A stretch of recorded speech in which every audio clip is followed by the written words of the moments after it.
Okay, welcome back. We are finishing up, well, not today. In 2 days, we'll be finishing up book number 11, Lions at Lunchtime, from the Magic Treehouse series. Today, we're only reading chapters 7 and 8. But before we do, let's talk about where we left off with chapter 6. Annie and Jack had just gotten a shower from a lovely elephant, and then Annie saw a bird and wanted to follow it into the woods, or the forest rather, and Jack was trying to tell her don't go in there because there might be snakes or lions, but of course it was too late. So Jack started running after Annie with the peanut butter thumping on his back. Now, we've never talked about this before, but one thing that authors do to try to be sneaky but also help us think as readers is they include something over and over again, but they don't make a big deal about it. They just kind of sneak it in there. And I'm noticing that the author, Mary Pope Osborne, 2 times now she's mentioned that Jack has that peanut butter thumping in his backpack. She hasn't made a big deal, but she said it kind of at the end of the chapter or in a secret spot. And it really makes me think if that peanut butter is going to be important later in the book because she keeps bringing it up. If an author keeps bringing it up, it might mean that it's going to come back and be more important later. So, I don't know. Just making a prediction. I could be right. I could be wrong. I don't know. But I think the peanut butter might be important later. So let's read chapter 7 and 8. Chapter 7 is called, Hi There. I bet you Annie says that. The forest was cooler than the sunny plains. It was filled with shadows and bird calls. Where are you? Jack shouted. Here, said Annie. He found her in a thick glade. A glade is just like a lot of leaves. Bright rays streamed between the trees. Green leaves and vines swayed in the dappled light. The little gray bird sat in a tree, twittering at them. Yuck! What's that? Said Annie. She pointed at a round brown thing hanging from a low branch. Bees buzzed around it. If that's her nest, it's a pretty weird nest, said Annie. That's not a nest, said Jack. It's a beehive. Don't you see the bees? Yikes, said Annie. She stepped back from the tree, but the little bird darted at the beehive and pecked at it. What's she doing? Said Annie. The bird kept pecking at the hive. I don't know. Maybe she's as nuts as you, said Jack. Look her up in the book, said Annie. See if it says she's nuts. Are you kidding? Said Jack. That nutty bird isn't going to be in this book. Just look. Jack opened his Africa book. He kept turning the pages. Just as he thought, there was no gray bird in the book. Forget it, he said. Keep looking, said Annie. Jack turned one more page, and there it was, a little gray bird, a beehive, and a tall, painted warrior with a spear. I don't believe this, said Jack. Then he read aloud. This bird is called a honey guide.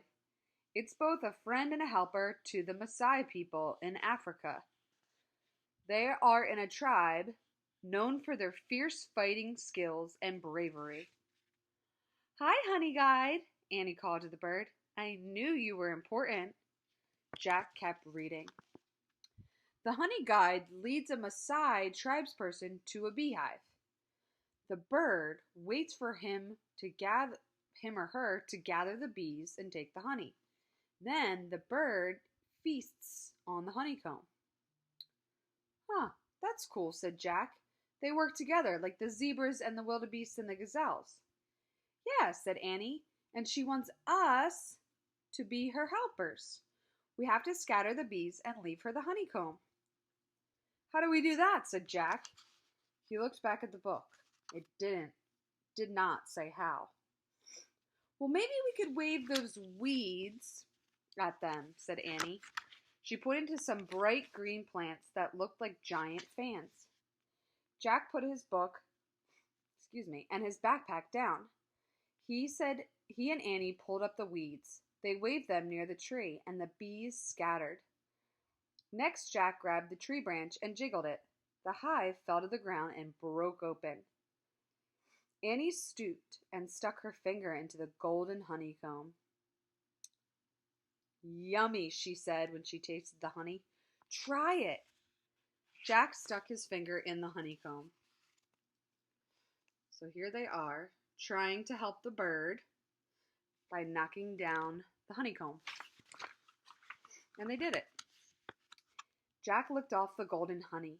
It was the sweetest honey he had ever tasted. Now the honey guide can get to her honeycomb, said Annie. Yeah, but she better hurry before the bees come back, said Jack. It's weird, said Annie. Honey's so sweet and good. But to get it, you have to go past a lot of dangerous bees. Oh, man, whispered Jack. That's it. That's what? Said Annie. Jack said Morgan's riddle.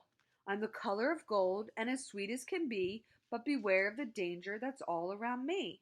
What am I? I get it, whispered Annie. Honey. Honey, said Jack, nodding and smiling. That's it. We've answered Morgan's riddle. Let's go home. He stood up to leave. He gasped. Standing in the shadows was a tall man with a spear and a curved sword hanging from his belt. His face was painted in fierce, bright colors. Jack knew at once what he was, a Maasai warrior. Hi there, Annie said in a small voice. Ooh, we get to read the next chapter, chapter 8, which is called Yum. The warrior stared back at Jack and Annie. We were helping one of your honey guides, said Annie. The warrior was still as a statue. We didn't mean to steal anything, Jack said. In fact, it's all yours. We've had enough. Lots of good honey still there, Annie said, smiling. The warrior narrowed his eyes. Is he angry? Jack wondered. I'm sorry, we were trespassing, said Jack. We come in peace. In fact, we bring gifts. He picked up his backpack and held it out to the warrior. The warrior still didn't move. This? Jack held up the book. Nothing. Jack reached into his pack. He pulled out the big jar of peanut butter. Peanut butter! He pulled out the loaf of bread. Bread! Hey, how about a peanut butter and honey sandwich? Yum, Annie said, watching the warrior. The warrior stared at the food. We'll show you, said Jack. As Jack unwrapped the bread, his hands shook. What do you think that means he's feeling if his hands are shaking? If you said nervous, you're probably right. Annie opened the jar. We don't have anything to spread it with, she said. Use your fingers, said Jack. Excuse me, Annie said to the warrior. I have to use my fingers, but they're pretty clean. An elephant just do it, Annie, said Jack. Okay. She spread the peanut butter onto a slice of bread with her fingers. At the same time, Jack spread the honey from the beehive on another slice. Jack and Annie put their pieces of bread together. Ta-da! Said Annie, handing the sandwich to the warrior. The warrior took the sandwich.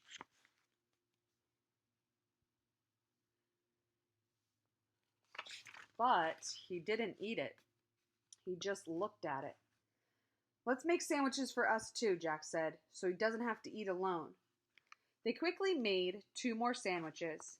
See, like this, said Annie, and she bit into her sandwich. Maggie, do you want a sandwich? That's my dog. I think she wants a peanut butter sandwich. Yum. Jack took a bite too. He said. It was really good. Finally, the warrior bit into his sandwich. Maggie's getting jealous.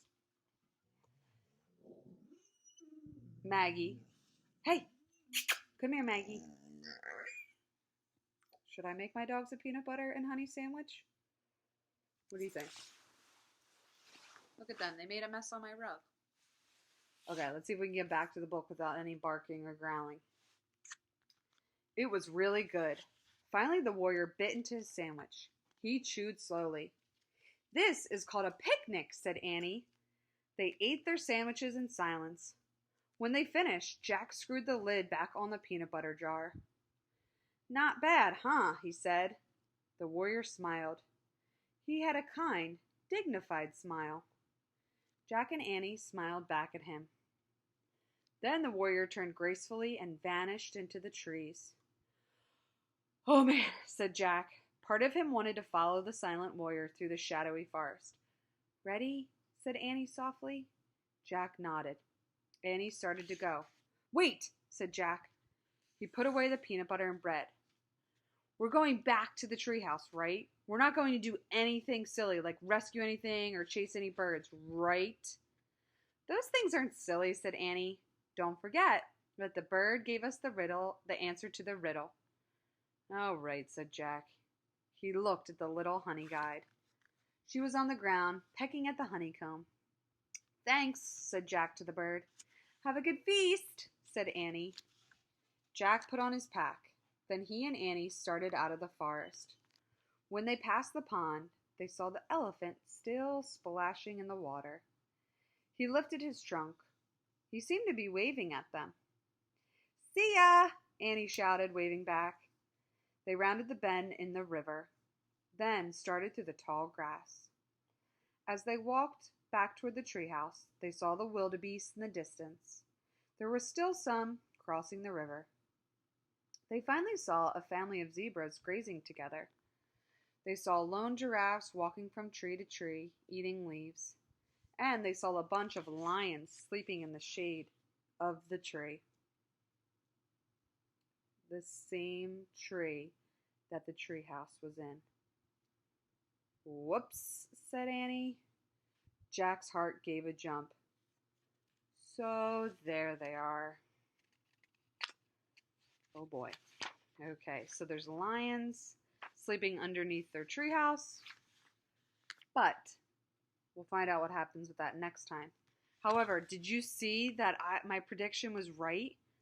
That the author, Mary Pope Osborne, kept bringing up the fact that Jack still had the peanut butter, forgot to put the peanut butter back, couldn't get the peanut butter back to the treehouse, and then he ended up using it to give to the warrior so that he didn't hurt them or think that they were bad or trespassing. So, when you're reading, and if you come across something that seems like it might be a tiny detail, it might actually become an important detail later. All right, next time we're going to finish the book.